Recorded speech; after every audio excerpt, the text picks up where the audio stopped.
ಹುರಿಯೋ ಜಂಜಾಟ ಇಲ್ಲ, ಮರಳು ಮರಳು ಬಾಯಾಗಿಟ್ರೆ ಕರಗಬೇಕು, ಸ್ವಲ್ಪನೂ ಅಂಟ್ಕೋಬಾರ್ದು ಅಂತ ರವಾ ಬೇಸನ್ ಉಂಡಿ ತಯಾರಿಸೋಣ.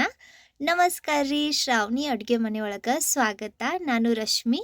ನೀವು ರವಾ ಉಂಡಿ ತಿಂದಿರ್ತೀರಿ, ಬೇಸನ್ ಉಂಡಿನೂ ತಯಾರಿಸಿರ್ತೀರಿ. ಆದ್ರೆ ಈ ರೀತಿ ರವಾ ಬೇಸನ್ ಉಂಡಿ ಒಂದ್ಸತಿ ಮಾಡ್ಕೊಂಡು ತಿನ್ರಿ. ಅಗದಿ ಅಂದ್ರ ಅಗದಿ ರುಚಿ ಅಕ್ಕವು. ಕಲರ್ನು ನೀವಿಲ್ಲಿ ನೋಡಾಕತ್ತಿರ್ಬಹುದು, ಬಹಳ ಚಲೋ ಬರ್ತೈತಿ. ತಯಾರಿಸೋದು ಅಷ್ಟ ಈಸಿ ಐತಿ. ತಡ ಮಾಡೋದು ಬೇಡ. ಈ ರವಾ ಬೇಸನ್ ಉಂಡಿ ಹೆಂಗ್ ತಯಾರಿಸೋದು ಅಂತ ತೋರಿಸ್ಕೊಡ್ತೇನೆ ಬರ್ರಿ. ಇವನ್ನ ತಯಾರ್ಸಕ ನಾನಿಲ್ಲಿ 2 ಕಪ್ನಷ್ಟು ಚಿರೋಟಿ ರವಾ ತಗೊಂಡಿನಿ. ಬಹಳ ಜಿನ್ನಗ ಸಣ್ಣಕ್ ಇರ್ತೈತಿ ನೋಡ್ರಿ, ಈ ರವಾ ತಗೋರಿ. 2 ಕಪ್ನಷ್ಟ ಕಡ್ಲಿ ಹಿಟ್ಟು ಬೇಕಾಕತ್ತಿ. 2 ಕಪ್ ಸಕ್ರಿ ತಗೋರಿ. ಅರ್ಧ ಕಪ್ನಷ್ಟು ತುಪ್ಪ ಬೇಕಾಕತ್ತಿ. ಒಂದ್ ಸ್ವಲ್ಪ ಏಲಕ್ಕಿ ಪುಡಿ ಮತ್ತು ಡ್ರೈ ಫ್ರೂಟ್ಸ್ ತಗೋರಿ. ನಾನಿಲ್ಲೇ ಪಿಸ್ತಾ ಮತ್ತು ಬಾದಾಮ್ ತಗೊಂಡಿನಿ. ನೀವು ನಿಮ್ಗೆ ಇಷ್ಟ ಇರೋ ಡ್ರೈ ಫ್ರೂಟ್ಸ್ ತಗೋಬಹುದು. ಈಗ ಒಂದು ಮಿಕ್ಸಿಂಗ್ ಬೌಲ್ನಾಗ ನಾವು ತಗೊಂಡಿರೋ ರವಾ ಮತ್ತು ಕಡ್ಲಿ ಹಿಟ್ಟು ಹಾಕಿ ತಗೊಳ್ಳೋಣ. ಕಡ್ಲಿ ಹಿಟ್ಟು ಒಂದು ಸ್ವಲ್ಪ ಉಟ್ಟಾಗಿದ್ರೆ ಇನ್ನೂ ಚಲೋ, ಇಲ್ಲಾಂದ್ರೂ ನಡಿತೈತಿ. ಈಗ ಇದ್ರಾಗ ತುಪ್ಪ ಹಾಕಿ ಇದನ್ನ ಕಲಿಸ್ಕೊಂಡು ತಗೊಳ್ಳೋಣ. ತುಪ್ಪ ಬಹಳ ಗಟ್ಟಿ ಇದ್ರೆ ಇದನ್ನ ಒಂದು ಸ್ವಲ್ಪ ಕರ್ಗಸಿನ ಹಾಕ್ರಿ. ನಾನಿಲ್ಲಿ ರವಾ, ಬೇಸನ್ ಮತ್ತು ಸಕ್ರಿ ಮೂರೂ ಒಂದ ಪ್ರಮಾಣದಾಗ ಅಂದ್ರೆ 2 ಕಪ್ನಷ್ಟ ತಗೊಂಡಿನಿ. ಎಲ್ಲ ಪದಾರ್ಥನೂ ಒಂದ ಬಟ್ಟಲ್ದಿಂದ ಅಥವಾ ಒಂದ ಕಪ್ನಿಂದ ಅಳತಿ ಮಾಡಿ ತಗೋರಿ. ನಾವು ಹಾಕಿದ ತುಪ್ಪ, ಹಿಟ್ಟು ಮತ್ತು ರವಾಗ ಎಲ್ಲ ಕಡೆ ಚಂದಾಗ ಹತ್ಬೇಕು. ಆ ರೀತಿ ಇದನ್ನ ಒಂದು ಅರ್ಧದಿಂದ 1 ನಿಮಿಷ ಕಲಿಸ್ಕೊಂಡು ತಗೋರಿ. ಇದನ್ನ ಕಲಸಿದ ನಂತರ ಹಿಂಗ ಮುಟ್ಗಿ ಮಾಡಿ ನೋಡ್ರಿ, ಇದು ಚಂದಾಗ ಬೈಂಡ್ ಆಗಬೇಕು. ಈಗ ಇದ್ರಾಗ ಸ್ವಲ್ಪ ನೀರು ಹಾಕಿ ಹಿಟ್ಟು ಕಲಿಸ್ಕೊಂಡು ತಗೊಳ್ಳೋಣ. ಗಮನ ಇರಲಿ, ಈ ರೀತಿ ಸ್ವಲ್ಪ ನೀರು ಹಾಕ್ತಾನೆ ಹಿಟ್ಟು ಕಲಿಸ್ರಿ. ನೀರು ಜಾಸ್ತಿ ಆದ್ರೆ ಹಿಟ್ಟು ತೆಳ್ಳಗಾಗ್ಬಹುದು. ಅದರಿಂದ ನೋಡಿಕೊಂಡು ಹಿಂಗೆ ಸ್ವಲ್ಪನ ನೀರು ಹಾಕ್ತಾ ಹಿಟ್ಟು ಕಲಿಸ್ರಿ. ಇದನ್ನು ನಾವು ಮೀಡಿಯಂ ಗಟ್ಟಿ ಹದಕ್ಕೆ ಕಲಿಸ್ಬೇಕು. ನಾನು ಯಾವ ಕಪ್ನಿಂದ ರವಾ, ಬೇಸನ್ ಇವನ್ನೆಲ್ಲ ತಗೊಂಡಿದ್ದೆ ನೋಡ್ರಿ, ಅದೇ ಸೇಮ್ ಕಪ್ನಿಂದ 1 ಕಪ್ನಷ್ಟು ನೀರು ತಗೊಂಡಿದ್ದೆ. ಇಷ್ಟು ಹಿಟ್ಟು ಕಲ್ಸಕ ನಮ್ಗೆ ಇಲ್ಲಿ 3/4 ಕಪ್ನಷ್ಟು ನೀರು ಬೇಕಾಯ್ತು ನೋಡ್ರಿ. ಇಷ್ಟು ನೀರು ಉಳ್ದೈತಿ. ಈಗ ಹಿಟ್ಟು ನಾವು ನೆನೆಸಿ ಇಡಬೇಕು. ಮುಚ್ಚಳ ಮುಚ್ಚಿ ಇದನ್ನು ಒಂದು 15ರಿಂದ 20 ನಿಮಿಷ ನೆನೆಸಿ ಇಡ್ರಿ. ಒಂದು 20 ನಿಮಿಷ ನೆನೆಸಿದ ನಂತರ ನೋಡ್ರಿ ಹಿಟ್ಟು ಚಂದಾಗ ನೆನೆದೈತಿ. ಇದ್ರಾಗಿನ ರವಾ ನೆನೆದು ಅಳ್ಕೊಂಡೈತಿ. ಇದನ್ನ ಇನ್ನೊಂದು ಸ್ವಲ್ಪ ಮಿತ್ಕೊಂಡು ಹಿಂಗೆ ಉದ್ದಕ್ಕೆ ರೋಲ್ ಮಾಡ್ರಿ. ಈಗ ಇದ್ರಾಗಿನ ಸ್ವಲ್ಪ ಹಿಟ್ಟು ತಗೊಂಡು ಮುಟ್ಗಿ ತಯಾರಿಸ್ಬೇಕು. ನಾವು ಪೂರಿ ಮಾಡಕ್ಕೆ ಹಿಟ್ಟು ತಗೊಂತೇವೆ ನೋಡ್ರಿ, ಅಷ್ಟು ಹಿಟ್ಟು ತಗೋರಿ.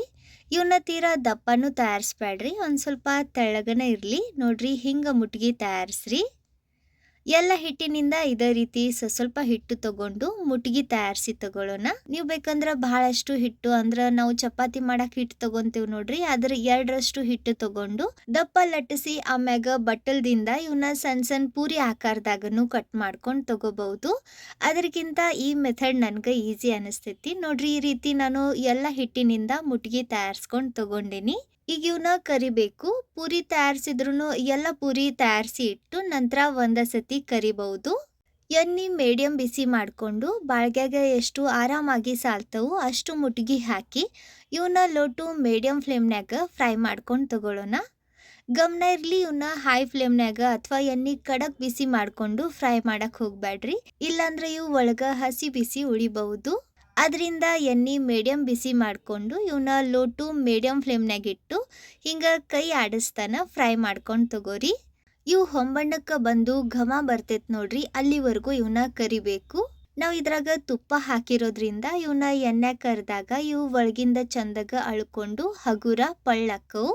ನೀವಿಲ್ಲಿ ಗಮನಿಸ್ತಿರ್ಬಹುದು, ಇವು ಸೀಳೆವು. ಈ ರೀತಿ ಇವು ಸೀಳ್ಬೇಕು ಅಂದ್ರೆ ಒಳಗಿಂದ ಚಂದಾಗ ಫ್ರೈ ಹಾಕವು, ಪಳ್ಳು ಹಗುರ ಹಾಕವು ನೋಡ್ರಿ. ಈ ಥರ ಲೈಟ್ ಹೊಂಬಣ್ಣ ಬಂದ್ಮ್ಯಾಗ ಇವನ್ನ ಎಣ್ಣೆ ಬಸ್ತು ತೆಗೆದು ಬಿಡ್ರಿ. ತಯಾರಿಸಿದ ಎಲ್ಲ ಮುಟ್ಗಿನೂ ನಾನು ಇದೇ ರೀತಿ ಎಣ್ಣೆ ಒಳಗೆ ಹೊಂಬಣ್ಣ ಬರೋವರೆಗೂ ಫ್ರೈ ಮಾಡ್ಕೊಂಡು ತಗೊಂಡಿನಿ. ಈಗ ಸದ್ಯ ಇವು ಬಹಳ ಬಿಸಿ ಅದವು, ಇವು ಒಂದು ಸ್ವಲ್ಪ ಆರ್ಲಿ. ಅಲ್ಲಿವರೆಗೂ ಇದಕ್ಕೆ ಪಾಕ ತಯಾರಿಸ್ಕೊಂಡು ತಗೊಳ್ಳೋಣ. ಪಾಕ ತಯಾರ್ಸಕ್ಕೆ ಬಾಳ್ಗಿ ಒಳಗೆ ನಾವು ತಗೊಂಡಿರೋ 2 ಕಪ್ನಷ್ಟು ಸಕ್ಕರೆ ಹಾಕಿ ಅರ್ಧ ಕಪ್ನಷ್ಟು ನೀರು ಹಾಕ್ರಿ. ಸಕ್ರೆ ಒಳಗೆ ಬಹಳಷ್ಟು ಪ್ರಮಾಣದಾಗ ಇಂಪ್ಯೂರಿಟೀಸ್ ಇರ್ತವು ಅಥವಾ ಕಸ ಇರ್ತೈತಿ. ಈ ಇಂಪ್ಯೂರಿಟೀಸ್ ತೆಗ್ಯಾಕ ಒಂದು ಬಹಳ ಚಲೋ ಟ್ರಿಕ್ ಐತಿ, ಅದನ್ನ ಮುಂದೆ ತಿಳಿಸ್ತೀನಿ. ಈಗ ನೋಡ್ರಿ, ಒಂದು 2 ನಿಮಿಷ ಕೈ ಆಡಿಸಿದ್ಮ್ಯಾಗ ಸಕ್ರೆ ಎಲ್ಲ ಕರ್ಗೈತಿ. ಈಗ ಇದ್ರಾಗಿನ ಕಸ ತೆಗ್ಯಾಕ ಏನು ಮಾಡ್ರಿ, ಇದ್ರಾಗ 1 ಚಮಚೆ ಅಷ್ಟು ಹಾಲು ಹಾಕ್ರಿ. ಹಾಲು ಹಾಕೋದ್ರಿಂದ ಸಕ್ರೆ ಒಳಗೆ ಇರುವಂಥ ಕಸ ಏನೈತಿ ನೋಡ್ರಿ, ಅದು ಬ್ಯಾರೆ ಆಕತಿ. ಇದನ್ನ ಹಾಲು ಹಾಕಿ ಈ ರೀತಿ ಚಂದಾಗ ಕಲಿಸ್ಕೊಂಡು ಒಂದು 2 ಕುದಿ ಕುದಿಸ್ಕೊಂಡು ತಗೋರಿ. ಒಂದು 2 ನಿಮಿಷ ಇದನ್ನ ಕುದಿಸಿದ ಮ್ಯಾಗ ನೀವಿಲ್ಲಿ ಗಮನಿಸ್ತಿರ್ಬೋದು ನೋಡ್ರಿ, ಇಲ್ಲಿ ಮ್ಯಾಗ ಬುರ್ಗ ಬಂದೈತಿ. ಇದು ಒಂದು ಸ್ವಲ್ಪ ಕಪ್ ಕಪ್ ಐತಿ. ಇದು ಕಸ. ಇದನ್ನ ಸೌಟ್ನಿಂದ ಈ ರೀತಿ ತೆಗೆದು ಬಿಡ್ರಿ.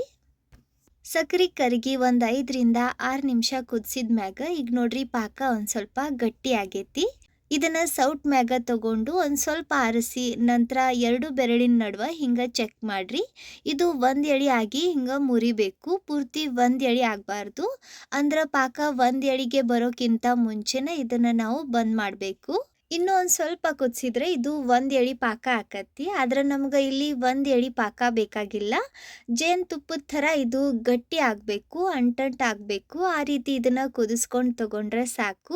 ಒಂದು ಎಳೆ ಪಾಕ ತಯಾರಿಸ್ಬೇಡ್ರಿ. ಇದು ರೆಡಿ ಐತಿ. ಗ್ಯಾಸ್ ಆಫ್ ಮಾಡಿ ಇದ್ರಾಗ ನಾನು ಏಲಕ್ಕಿ ಪುಡಿ ಹಾಕಿ ಚಂದಾಗ ಕಲಿಸ್ಕೊಂಡು ತಗೊಂಡೇನಿ. ಈಗ ಇದನ್ನ ಆರಾಕ್ ಬಿಡ್ರಿ.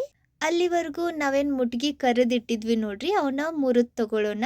ಇವು ಈಗ ಪೂರ್ತಿ ಆರ್ಯವು ನೋಡ್ರಿ. ಒಳಗಿಂದ ಎಷ್ಟು ಚಂದ ಪಳ್ಳಾಗ್ಯವು. ಒಂದು ಸ್ವಲ್ಪ ಪ್ರೆಸ್ ಮಾಡಿದ್ರೆ ಸಾಕು, ಮುರಿಯಾಕತ್ತವು. ಈ ರೀತಿ ಇವು ಪಳ್ಳ ಆಗಬೇಕು. ಎಲ್ಲ ಮುಟ್ಗಿ ಇದೇ ರೀತಿ ತುಂಡು ಮಾಡ್ಕೊಂಡು ತಗೊಳ್ಳೋಣ. ಇವನ್ನ ನಾವು ಗ್ರೈಂಡ್ ಮಾಡಬೇಕು. ಅದರಿಂದ ಈ ರೀತಿ ಇವನ್ನ ಸಣ್ಣ ಸಣ್ಣ ತುಂಡು ಮಾಡ್ಕೊಂಡು ತಗೋರಿ.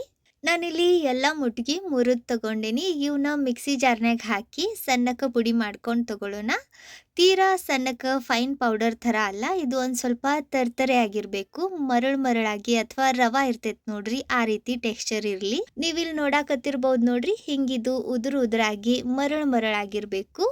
ಅಂದ್ರನ ಉಂಡಿ ಬಾಯಾಗ ತಿನ್ನಕ ರುಚಿ ಅನ್ನಿಸ್ತವು, ಅಂಟುಗೊಳಂಗಿಲ್ಲ. ಈಗ ಇದ್ರಾಗ ಡ್ರೈ ಫ್ರೂಟ್ಸ್ ಹಾಕಿ ಕಲಿಸ್ಕೊಂಡು ತಗೊಳ್ಳೋಣ. ನೀವು ಡ್ರೈ ಫ್ರೂಟ್ಸ್ನ ತುಪ್ಪದಾಗ ಫ್ರೈ ಮಾಡಿ ನಂತರ ಮಿಕ್ಸ್ ಮಾಡ್ಬೋದು. ಇಲ್ಲಾಂದ್ರೆ ಹಂಗೆ ಹಾಕ್ರಿ. ನಾನು ಇವನ್ನ ತುಪ್ಪದಾಗ ಫ್ರೈ ಮಾಡಿಲ್ಲ, ಹಂಗೆ ಹಾಕೇನಿ. ನೀವು ಇದ್ರಾಗ ಒಣ ದ್ರಾಕ್ಷಿನೂ ಹಾಕ್ಬೋದು. ಇವನ್ನ ಕಲಿಸ್ಕೊಂಡ್ಮ್ಯಾಗ ಈಗ ಇದ್ರಾಗ ಆರಿದ ಪಾಕ ಹಾಕಿ ಇದನ್ನ ಮಿಕ್ಸ್ ಮಾಡ್ಕೊಂಡು ತಗೊಳ್ಳೋಣ. ಈ ರೀತಿ ಸ್ವಲ್ಪ ಪಾಕ ಹಾಕಿ ಇದನ್ನ ಕಲಿಸ್ರಿ. ಒಂದೇ ಸತಿ ಪಾಕ ಹಾಕಿದ್ರೆ ಮಿಕ್ಸ್ಚರ್ ತೆಳ್ಳಗಾಗಬಹುದು. ಅಕಸ್ಮಾತ್ ನೀವು ಪಾಕ ಜಾಸ್ತಿ ಹಾಕಿ ಮಿಕ್ಸ್ಚರ್ ತೆಳ್ಳಗಾದ್ರೆ ಇದ್ರಾಗ ಒಣ ಕಡ್ಲಿ ಹಿಟ್ಟು ಹಂಗೆ ಹುರಿದು ಹಾಕ್ರಿ. ಉಂಡಿ ಕಟ್ಟೋ ಹದಕ್ಕೆ ಬಂದ್ಮ್ಯಾಗ ಇದ್ರಾಗ ಪಾಕ ಹಾಕಕ್ಕೆ ಹೋಗ್ಬೇಡ್ರಿ. ನಾವು ತಯಾರಿಸಿದ ಪಾಕದಾಗಿನ ಒಂದು ಸ್ವಲ್ಪ ಪಾಕ ಉಳಿತು ನೋಡ್ರಿ. ಈ ರೀತಿ ಇದನ್ನ ಪಾಕ ಹಾಕಿ ಕಲಿಸ್ಕೊಂಡ್ಮ್ಯಾಗ ಈಗ ಇದು ಉಂಡಿ ಕಟ್ಟಾಕ ರೆಡಿ ಐತಿ. ಇದ್ರಾಗಿನ ಸ್ವಲ್ಪ ಮಿಕ್ಸ್ಚರ್ ತಗೊಂಡು ಉಂಡಿ ಕಟ್ಟಿ ತಗೊಳ್ಳೋಣ. ನಾನು ಮ್ಯಾಗ ಇದಕ್ಕೆ ಬಾದಾಮ್ ತುಂಡು ಹಚ್ಚೇನಿ, ಅಂದ್ರೆ ಇದು ನೋಡಾಕ ಇನ್ನೂ ಚಂದ ಕಾಣ್ತೈತಿ. ಸೂಪರ್ ನೋಡ್ರಿ, ಇಲ್ಲಿ ನಮ್ಮ ಮೊದಲನೇ ಬೇಸನ್ ರವಾ ಉಂಡಿ ರೆಡಿ ಐತಿ. ಈ ರೀತಿ ಅವನ್ನ ನೀವು ಬಹಳ ಆರಾಮಾಗಿ ಕಟ್ಬಹುದು. ಜಾಸ್ತಿ ಹೊತ್ತು ಅವಶ್ಯಕತೆನೂ ಬೀಳಂಗಿಲ್ಲ. ಇದೇ ಥರ ನಾನು ಉಳಿದಿರೋ ಎಲ್ಲ ಮಿಕ್ಸ್ಚರ್ನಿಂದ ಉಂಡಿ ತಯಾರಿಸಿ ತಗೊಂಡೇನಿ. ಈ ರೀತಿ ಇವನ್ನ ತಯಾರಿಸಿ ನೀವು ತಿಂಗಳಗಟ್ಲೆ ಸ್ಟೋರ್ ಮಾಡಿ ಇಟ್ಟು ತಿನ್ಬಹುದು. ಈ ಉಂಡಿ ತಿನ್ನಾಕ ಬಹಳ ರುಚಿ ಆಕ್ಕವು. ಬಾಯಾಗ ಸ್ವಲ್ಪನೂ ಅಂಟ್ಕೊಳಂಗಿಲ್ಲ, ಮರಳಾಗಿರ್ತವು. ಇದಕ್ಕೆ ಚೂರ್ಮಾ ಉಂಡಿನೂ ಅಂತಾರ. ಖಂಡಿತ ನಾನು ತಿಳಿಸಿರೋ ಈ ರೀತಿ ಒಳಗ ನೀವು ಉಂಡಿ ತಯಾರಿಸಿ ನೋಡ್ರಿ, ಹೆಂಗ್ ಬಂದ್ವು ಅಂತ ಕಮೆಂಟ್ನ್ಯಾಗ ತಿಳಿಸ್ರಿ. ರೆಸಿಪಿ ಚಲೋ ಅನ್ಸಿದ್ರ ಸ್ವಲ್ಪರ ಯೂಸ್ಫುಲ್ ಅಂತ ಅನ್ಸಿದ್ರ ಲೈಕ್ ಮಾಡ್ರಿ. ವಿಡಿಯೋ ನೋಡಿದ್ದಕ್ಕೆ ಧನ್ಯವಾದ. ಭೇಟಿ ಆಗೋಣಂತ ಮತ್ತೊಂದು ರೆಸಿಪಿ ಜೊತೆಗೆ.